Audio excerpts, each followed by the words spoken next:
In our house, we've been watching a lot of movies during this quarantine time. And last night, we introduced our kids to that classic Sister Act. Having witnessed a crime, the main character, a lounge singer named Dolores, is hiding out in the only safe place for her, a convent.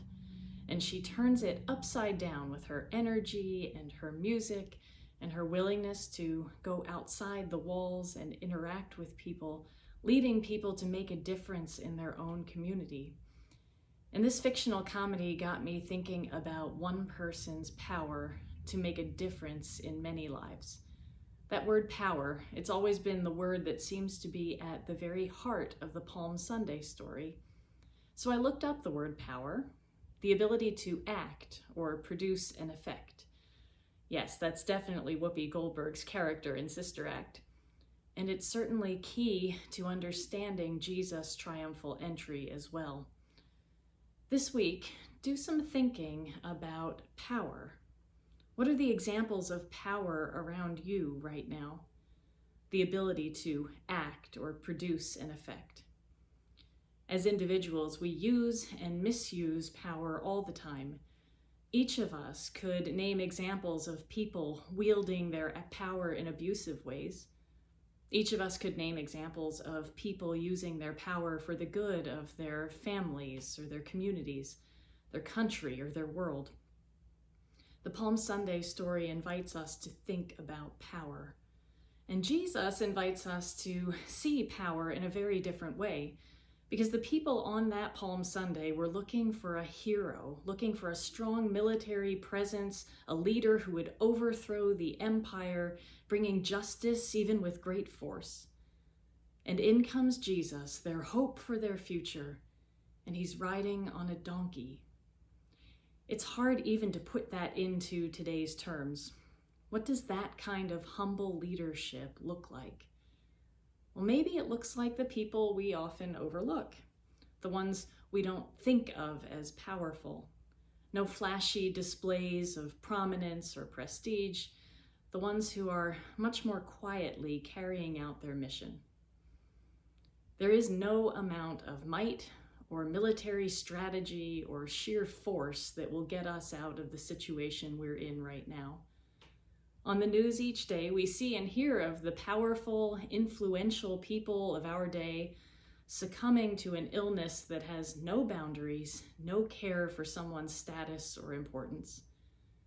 And we also see and hear about the people who continue to carry out their mission, to serve their purpose, even at great risk to themselves, whether it be the doctors and nurses, the daycare staff, the sanitation workers or grocery store employees, volunteers staffing food pantries, people delivering homemade masks or simply buying food for a neighbor.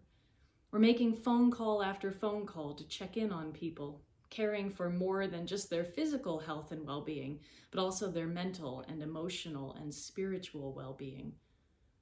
Talk about the power to act, the ability to produce an effect. It seems that our notion of power gets turned upside down once again. Many of us have talked in terms of feeling helpless, even powerless in the midst of this pandemic. I got a reminder yesterday when I received my daily phone call from our school district superintendent, Dr. Riker. I've never even met him in person, but I have certainly been impressed by his communication and care that he offers each and every day with our afternoon recorded phone message. That call has come to be a reassuring moment in my day. Even when there isn't much new information to impart, he connects with us and always gives us a reminder to care for ourselves and for each other.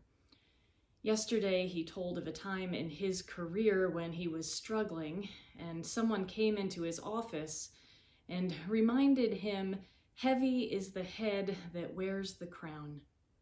A bit of a Shakespearean misquote. I believe he offered this to us as the reminder that we all bear responsibility in our current situation. And I would say that we all have a great deal of power in our current situation. We have power to produce an effect. That might be power over your own attitude, power within your home and with your own family, power to make a difference in someone's life by reaching out to them and offering whatever you can. Make no mistake, this is the donkey riding version of true power, not the flash of pomp or prestige. Jesus had an impact on the world unlike any other, and he used his power over and over again to give power to those who weren't very powerful at the moment, those whose power had been stripped away by someone or some situation or some system. This is our model of how to use true power. To be like the one who humbled himself, lived out his purpose, and taught us what true justice and power really look like. So as we go throughout the rest of this week and move into our celebration of Palm Sunday, remember how powerful you really are. And remember that the source of your power is the one who loves you beyond measure and shows you how to love others in the same way.